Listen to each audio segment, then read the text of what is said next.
क्रिस्का recording studio एकंगल सराय।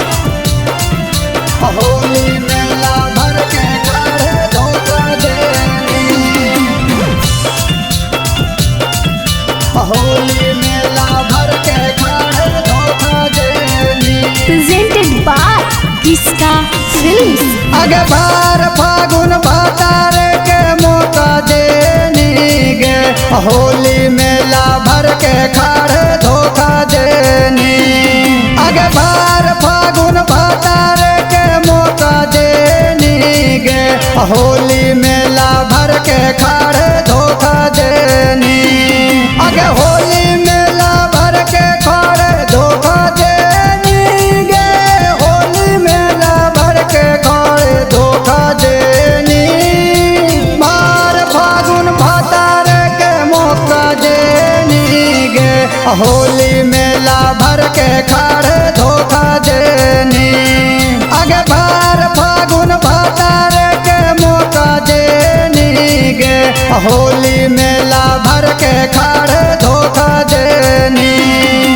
होली मेला भर के खाड़े धोखा देनी। होली मेला भर के खाड़े धोखा देनी।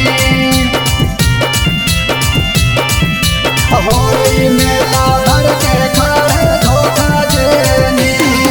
अगे फागुन महीना बहुत दिलीना। देखही में लगही हसीना गे। छौरी देखही में लगही हसीना गे। हसीना गे। अगे फागुन महीना बहुत दिलीना। देखही में लगही हसीना गे। छौरी देखही में लगही हसीना गे। अगे भातारा के तो फाया नोखा देनी गे। होली मेला भर के खाड़े धोखा देनी। अगे भार फागुन भातारे के मौका देनी गे। होली मेला भर के खाड़े धोखा देनी। होली मेला भर के खाड़े धोखा देनी। होली मेला भर के खाड़े धोखा देनी। क्रिस्का रिकॉर्डिंग स्टूडियो एकंगल सराय। अगे कुआ बनाइले पूरी बनाइले और बनाइले फुलौरी गे। छौरी और बनाइले तू फुलौरी गे।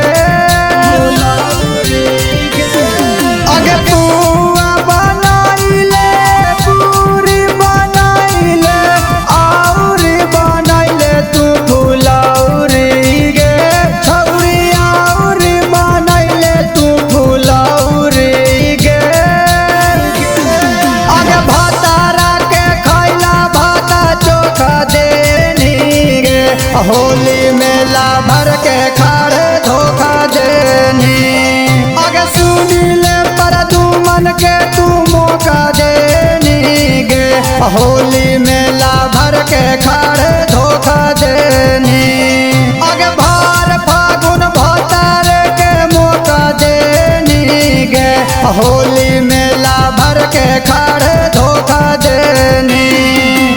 क्रिस्का रिकॉर्डिंग स्टूडियो एकंगल सराय।